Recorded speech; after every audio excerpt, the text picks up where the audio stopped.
So before the votes had been even fully tallied, Democrats found exactly who to blame for their dramatic underperformance in the Senate and the House in particular. Who else? Progressives and the left, and AOC and the squad in particular. Joining us now to discuss is great friend of the show and D.C. Bureau Chief of The Intercept, Ryan Grim. Also host of the Deconstructed podcast. We got to add that in there as well. Always got to plug that. Good to see you, Ryan. Great to see you, Ryan.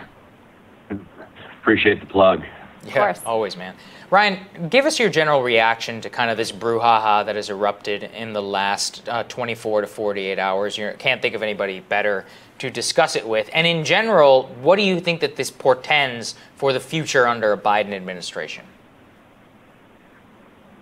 I mean, on the one hand, none of this is on the up and up from either side. But what's unusual this time is that progressives have actually started to bring some data and some specifics to the argument, whereas the centrist and the kind of leadership argument is purely about atmospherics, saying that they have a general feeling that voters latched on to some of the more extreme progressive rhetoric, and that is what undermined them in their general elections, whereas progressives are coming back and saying, well, look, of all the candidates who endorsed Medicare for All, of almost all of them who endorsed the Green New Deal, those survived. The Sunrise Movement and Just Democrats put together an analysis which showed that, as candidates actually moved to the right, their vote share declined. Now, that analysis was completely premature because,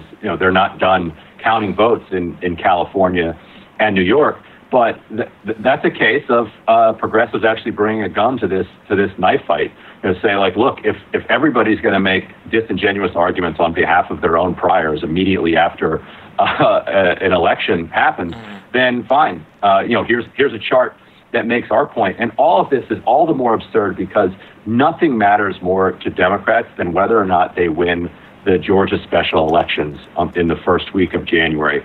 If they don't, Pelosi's speakership is fool's gold, and she'll spend the next 2 years just begging Minority Leader Kevin McCarthy and Senate Majority Leader Mitch McConnell to help her keep the government from shutting down, because she'll need Republican votes in the Senate and probably for most legislation Republican votes in the House, because it's going to be hard for her to cobble together 218 votes, which would require, the squad going along with her agenda for something that Mitch McConnell is also, supportive of.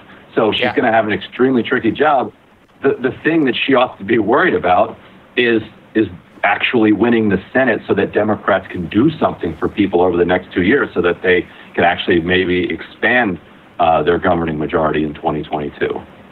Ryan, the part of this I don't understand from the establishment perspective is what they actually want. Because if you look at, obviously you've got Pelosi and Schumer, two establishment denizens in leadership in the House and the Senate. It's Sherry Bustos, who's this, moderate, she blue dog problem solver, she's a very moderate Democrat who was head of the DCCC.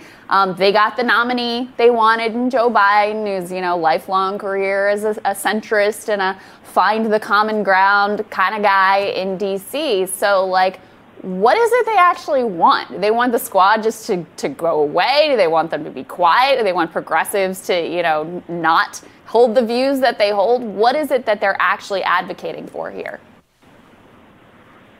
It's a really good question because, there are reasonable criticisms that you can make of the slogan, for instance, defund the police. Any slogan where you have to respond to it by backtracking, with saying, well, we don't mean, abolish and completely defund. What we mean is X. Like if you have to backtrack and explain your slogan, then you probably need a slightly more clear slogan. But you can't assume that any of those criticisms are coming in good faith from people like Bustos or Clyburn, because they made the exact same arguments last cycle with whether it was abolish ICE or whether it was even Medicare for all or a Green New Deal. They're going to find things, as they say, and they believe that the problem is progressivism itself. And so progressives really are going to have to do the work of self-criticism and perfecting their own messaging, which is important and which isn't selling out. But your question's a really good one, because what do they want? Like you said, they got everything they wanted.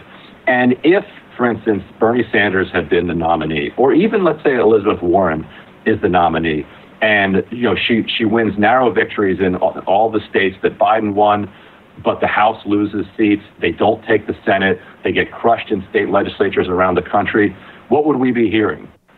This was a repudiation of the top of the ticket, that we told you that Bernie Sanders wasn't going to be able to bring the country along with him, and now this was the result. So instead, they got Joe Biden on the argument that he would have coattails, and when he had no coattails, they still end up blaming Bernie Sanders or the ghost of Bernie Sanders for why that happened. So that's why I say that none of this really is on the up and up, and it's just a struggle for power. I actually completely agree with you, Ryan. It's very much, it's not really good faith on either side, and I guess I don't really blame either side either.